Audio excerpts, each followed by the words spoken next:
안녕하세요. 오늘 함께 읽어볼 책은 우아한 거짓말입니다.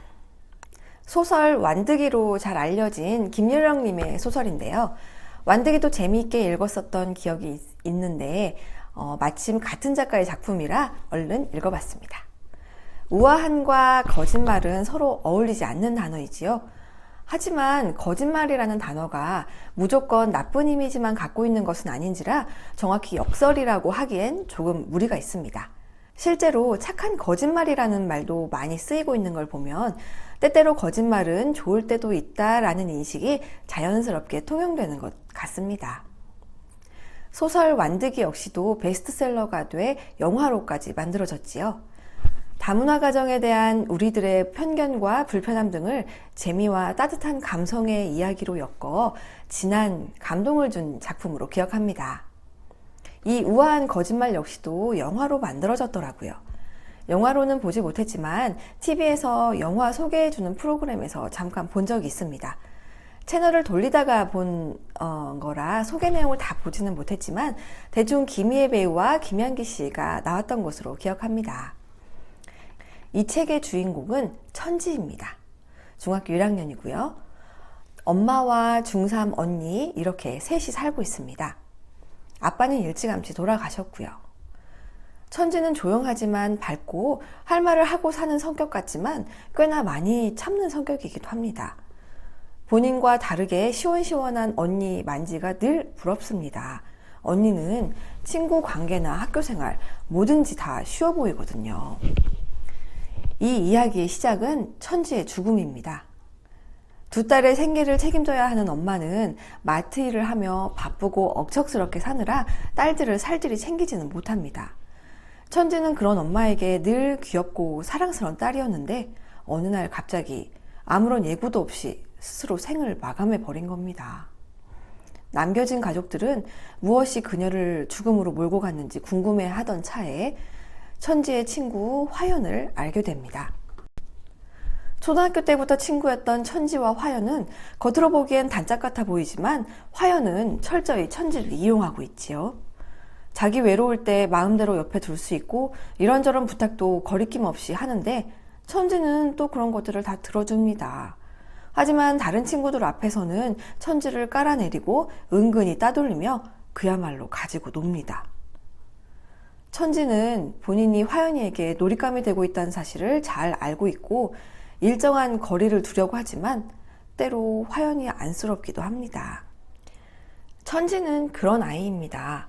주변에 사랑하는 사람들을 지나치게 배려하고 본인의 아픔을 잘 드러내지 않으며 자신과 관계된 사람들에게 모질게 대하지도 못하는 그저 착한 아이입니다. 그러나 주변 친구들은 그런 천지를 그저 당하기만 하는 바보로 합니다. 그래서 아무 잘못도 없는 천지를 따돌리며 괴롭히는 일을 주동하는 화연이에게 묻어가며 동참하는 것으로 천지와 선을 긋습니다. 이런 얘기가 있지요. 왕따 당하는 아이들은 다 그럴만해서 그렇다라고. 저도 사실 이런 말에 고개를 끄덕이기도 했었습니다. 그럴싸하게 들렸거든요.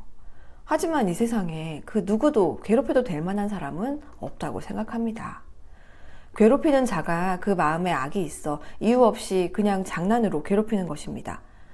실제로 중고등학교에서 일어나는 학교폭력 가해자들의 인터뷰를 들어보면 열이면 열은 다 장난으로 그랬다고 합니다. 그런 나쁜 마음을 가진 아이들의 장난으로 아직 마음이 단단하지 못한 아이들은 스스로 목숨을 끊기도 합니다. 이 책에서 천지는 즉흥적으로 자살을 한 것은 아닙니다.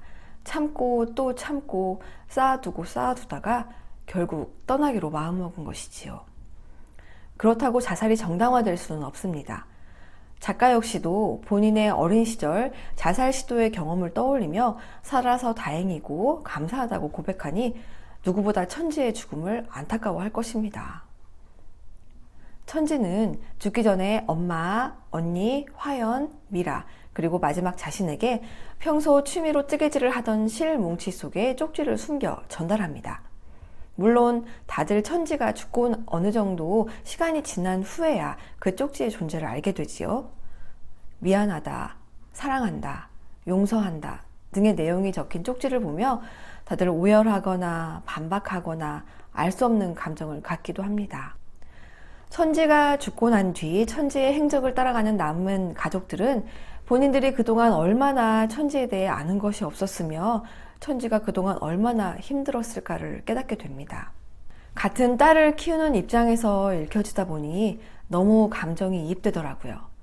자식 잃은 부모의 마음이 어떨까 감히 상상도 안 되고, 그러면서 남은 만지를 위해서라도 애써 꿋꿋해 보이는 엄마의 모습 또한 공감이 갔습니다. 이 책은 관찰자 시점에서 이야기가 진행되다가 천지의 시점으로 전달되기도 합니다. 시점이 왔다 갔다 하는 형식이 마치 천지가 독자 옆에서 상황을 부연 설명해주는 느낌도 들었습니다. 이야기의 내막을 천지가 들려주는 느낌이라면 설명이 좀 되려나요? 이야기의 마지막은 천지의 자살 직전의 장면이 천지의 시점으로 그려집니다. 천지 역시도 겁이 났습니다. 홀로 그렇게 가는 것이요. 하지만 발신자가 고스란히 예상되는 전화벨 소리가 차례로 들려오고, 그렇게 자신을 찾는 가족들의 전화벨 소리를 들으며 안도한 채 세상을 떠납니다. 엄마, 언니, 화연, 미라 등 천지 주변 인물들은 얼마든지 천지의 죽음을 막을 수 있었습니다.